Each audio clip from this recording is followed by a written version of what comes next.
Well, our four friends are now miles apart in terms of the fact that they've all grown into their late teens. And apart from Prune and Carol, who do keep well in touch, and Timber a bit more, they haven't seen Jabu for a long time. In the meantime, Jabu has got very interested in politics, increasingly so. And his father said to him, well, Jabu, if you want to really look at something that's causing a problem at the moment, you need to take a look at the Land Husbandry Act. This was a new act that had just been passed, and it was causing a few flutters in the dovecots. So let's pick it up from there. People had been told that they must now destock, which meant they had to get rid of many cattle. But when cattle were all sold at the same time, the prices were low. Anyway, people didn't want to exchange cattle for money, because when they had money, sons and daughters and cousins and uncles and aunts from the city would just come and take their share. Then they'd be left with no cattle and no money. Wealth for Africa is measured by a man's cattle, particularly for getting married. Jabu knew this was a mistake that the government was making. He marked it in his new notebook under a heading, Flashpoints, and added a sharp star symbol so he could pick it out easily. Another point which worried him was this one: to allocate grazing rights to individuals and to distribute arable land into compact and economic units and register each owner. Well, it was fine for the ones who got their own grazing rights, but what about the hundreds and thousands who didn't? And what land did people who lived in the cities have for their families? Land belonged to everyone in African culture. As a chiefly family, his grandparents had been given land in Rhodes's time. Now, because of Chief Mekhluli, his grandfather, and Kanyiso, his father, and now Jabu himself, the land was farmed well. It was productive. It fed their family and many other families as well.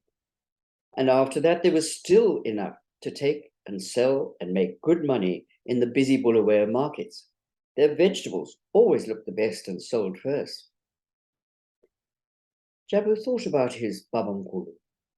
He was a man of wisdom, and he himself would not be hurt by the act. But he was worried about something. It wasn't Jabu's place to ask such a question of his Babamkulu, so he asked his father about grazing rights. Nkanyiso explained that one of the most important responsibility of a chief was to allocate land to people in his tribe. The chief would give land for many reasons: to reward, to chastise, to discipline, to give the land time to rest, time to grow, time to decide to move on, to do whatever was best for the tribe. The government wanted to take this most important job away. This would damage the status of chiefs and make it harder for them to look after their people. And when government gave land to a person who was not a chief, it was not valued and it would not be looked after. Undermining the chiefs, Jabu made a very big note there and a big star under flashpoints.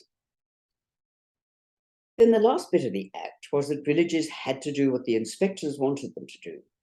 First, they wanted to gather the small villages together.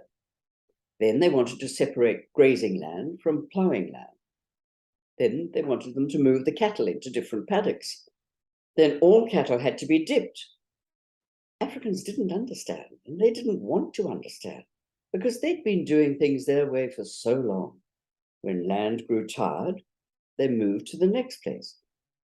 Now there was no new land and no next place, just too many people.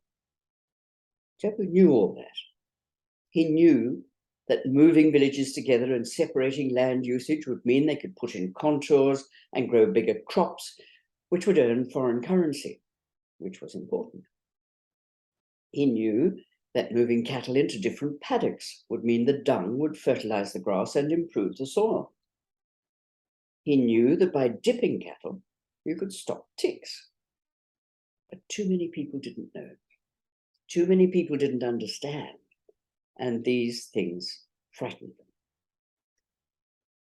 Jabu knew that what the new act said was right. He'd seen how good his family's cattle were, how much better their mealies and rapoko were, and how many trucks of vegetables were taken into Bulawayo every week. He knew because he'd been taught. People were slow to change.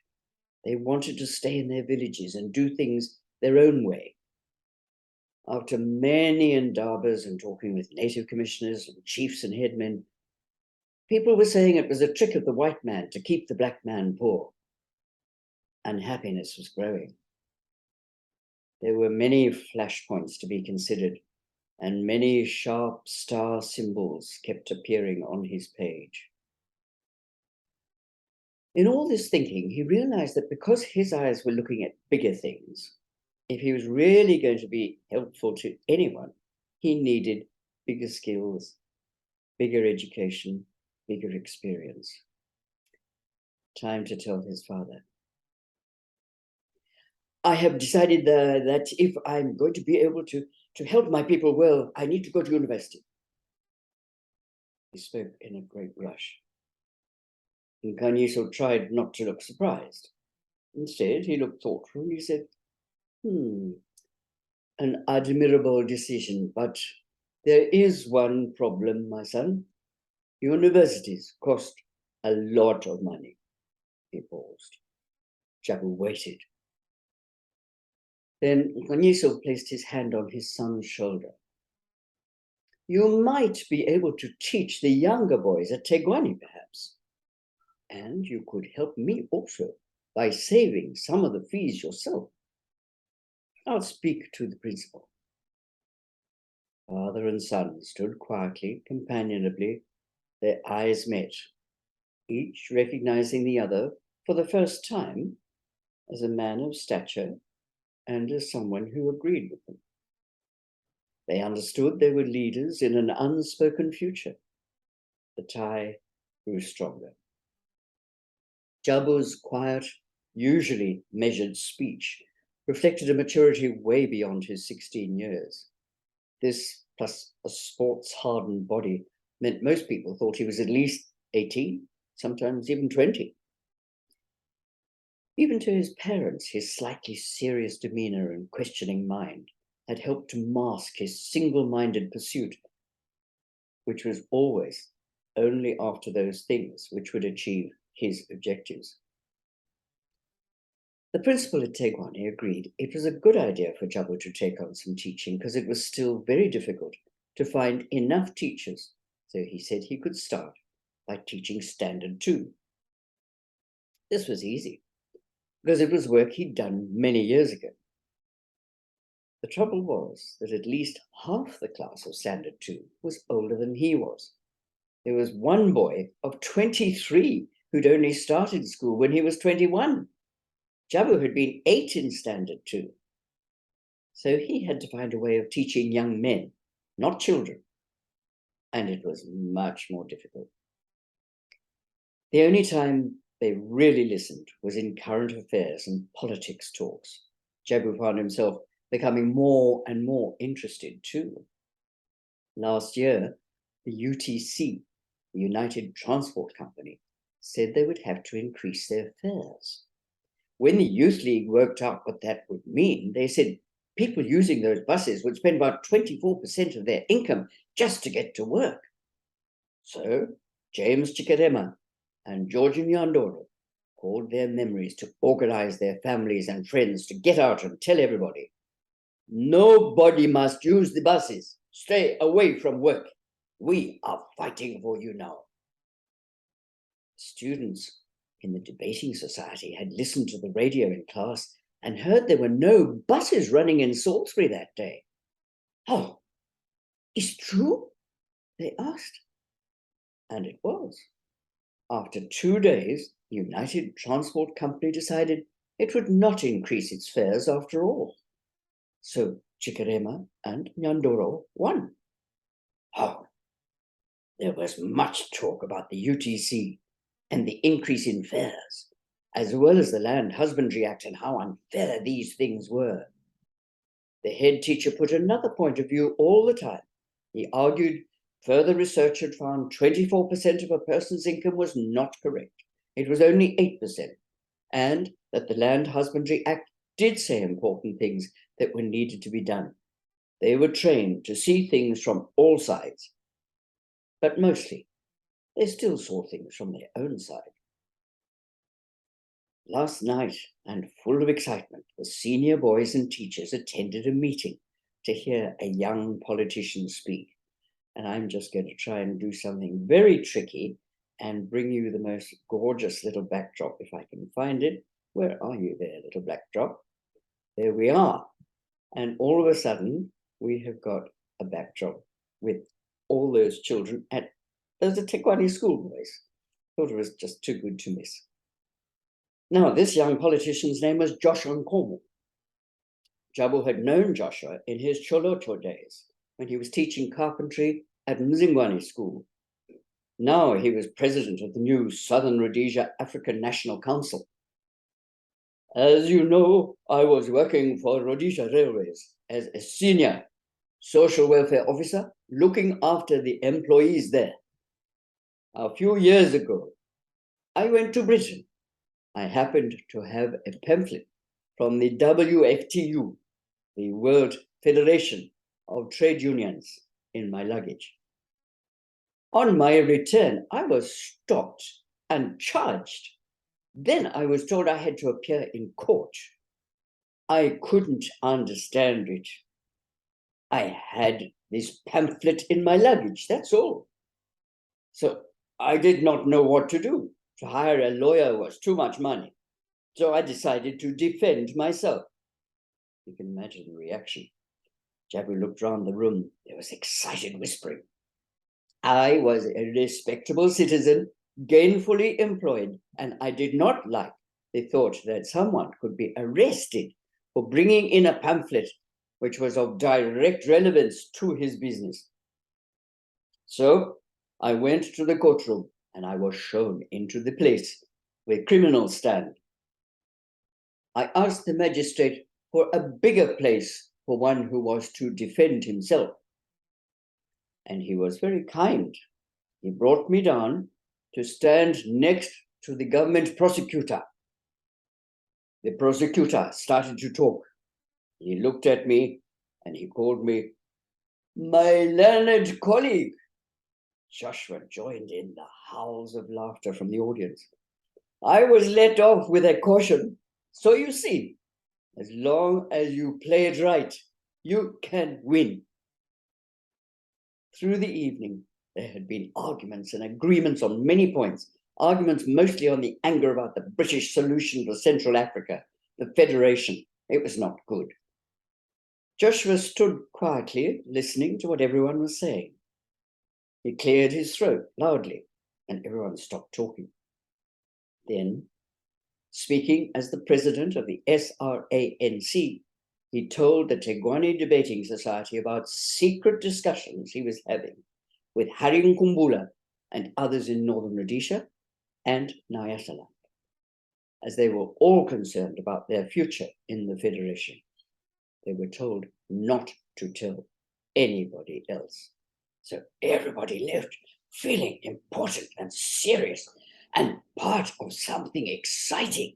Then everyone at the meeting bought copies of The Drum, the paper for Africans produced in South Africa, so they could find out more about not only the ANC in South Africa, but also the SRANC. Jabu had an advantage over his fellow teachers in Tekwani, as Joshua greeted him like an old friend, acknowledging the importance of his family as he did so. Nkomo encouraged him to move to Bulawayo. He gave him contact details of several companies employing educated black school leavers on good conditions when the time came to get a job. After Nkomo's visit, Jabu knew his views would be respected and his leadership unquestioned on this campus. And let's see if we can just switch back to that lovely picture of Matopus, because it's not quite so distracting if I can find it again. Oh, there you are. That's all done by mirrors, these things. Anyway, so let's go on. A few days later, he woke and he knew he'd grown beyond this particular campus. It was time to find a larger one. Jabu decided to apply for any job that might be available, telling the head teacher he would not be here next term. He didn't tell his father yet. There was another thing tugging at his heart at the thought of leaving Tegwani, saying goodbye to the cheeky girl who was the daughter of the administration clerk. Bongani was very beautiful, with a bright, always smiling face and a clever brain. She looked smart and dressed neatly. She didn't care how important Jabu was because he knew Joshua Gomo, and she was always teasing him. Her father, Mantla Moyo, had taught her himself, as girls found it hard to get places in school. She was very precious to Mantla, as she had been born in his old age. The wife he loved had died at her birth, so he called her Bongani as a thank you to his wife. Now that Bongani was grown up, she was as small and lively as his wife had been. So Jabu applied for a position at the Department of Prisons, saying he was now 21 years old. He felt it was an important enough time to lie. He was interested in this particular job because it meant taking post and other things to prisons and looking after some of the prisoners at Kami High School High Security Prison.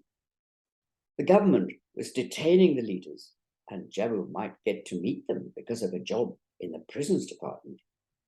A man called Mr. Eddington asked him many questions about his education and background and why he wanted to work for prisons.